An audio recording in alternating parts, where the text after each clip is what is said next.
Hal-hal apakah yang harus diimani menurut hukum Islam? Surat keempat ayat 124 menyatakan bahwa siapa yang beramal soleh, baik lelaki maupun perempuan, dan dia beriman, maka itulah orang-orang yang akan masuk surga di akhirat nanti, di mana mereka tidak dizalimi sedikit juga.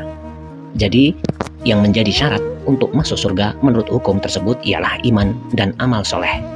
Sesuai dengan maksud surat ke-103 ayat 3. Iman berarti percaya, maka beriman ialah mempercayai ketentuan Allah yang terkandung di dalam Al-Quran, bukan kepada yang lain, seperti yang terkandung pada surat keempat ayat 60. Maka, hal-hal yang harus diimani menurut Islam pada garis besarnya adalah sebagai yang dinyatakan pada surat kedua ayat 285, bahwa orang harus percaya kepada Allah, bahwa Dia satu, tanpa serikat, selalu di dalam kegoiban, pencipta segala sesuatu, mendengar dan mengetahui. Dia ada di mana-mana. Surat kedua ayat 115. Bahwa dekat sekali pada setiap orang. Surat ke-50 ayat 16. Orang harus percaya pada adanya malaikat yang menjadi utusan Allah. Surat ke-22 ayat 75. Jumlahnya banyak sekali. Surat ke-74 ayat 31. Mencatat seluruh gerak, tindak manusia zahir dan batin. Surat ke-13 ayat 11, surat ke-82 ayat 10, dan di akhirat nanti akan memperlihatkan catatan tersebut untuk dipertanggungjawabkan. Surat ke-23 ayat 62. Orang harus percaya kepada ketetapan-ketetapan Allah yang terkandung di dalam Al-Quran, bahwa segala sesuatu yang telah terjadi dan yang akan berlaku semuanya adalah menurut keterangan Allah. Surat ke-57 ayat 22. Allah adalah perencana segala sesuatu dengan ketentuan yang pasti. Surat ke-6 ayat 2, surat ke-15 ayat 11.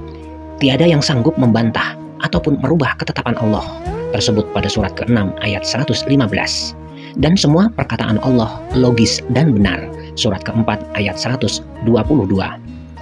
Orang harus percaya pada Rasul-Rasul yang diutus Allah untuk menyampaikan firman-firman-Nya tanpa memperbedakan salah seorang dari Rasul itu, karena mereka hanya menyampaikan wahyu Allah tanpa kontradiksi.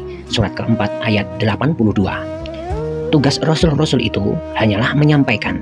Surat ke-29 ayat 18. Gunanya ialah untuk kesempurnaan hidup manusia ramai. Surat ketiga ayat 84. Orang harus percaya pada adanya akhirat, bahwa sesudah kehancuran dan kematian di dunia kini, semua manusia akan dihidupkan lagi untuk mempertanggungjawabkan.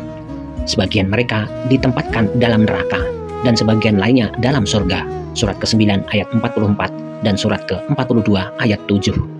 Mereka yang dalam neraka berwujud batu dan besi selamanya. Surat ke-5 ayat 37, surat ke-11 ayat 107 dan surat ke-17 ayat 50.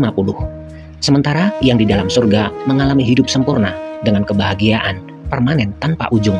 Surat ke-11 ayat 108, surat ke-16 ayat 31, surat ke-25 ayat 15, dan surat ke-29 ayat 64. Ingatlah bahwa beriman pada qadar dan qadha, yaitu ketetapan-ketetapan Allah yang harus dipercayai, dan beriman kepada Rasul-Rasul ialah mempercayai dan mengikuti semua Rasul yang menyampaikan hanya wahyu-wahyu Allah semata, tanpa memperbedakan antara sesama mereka.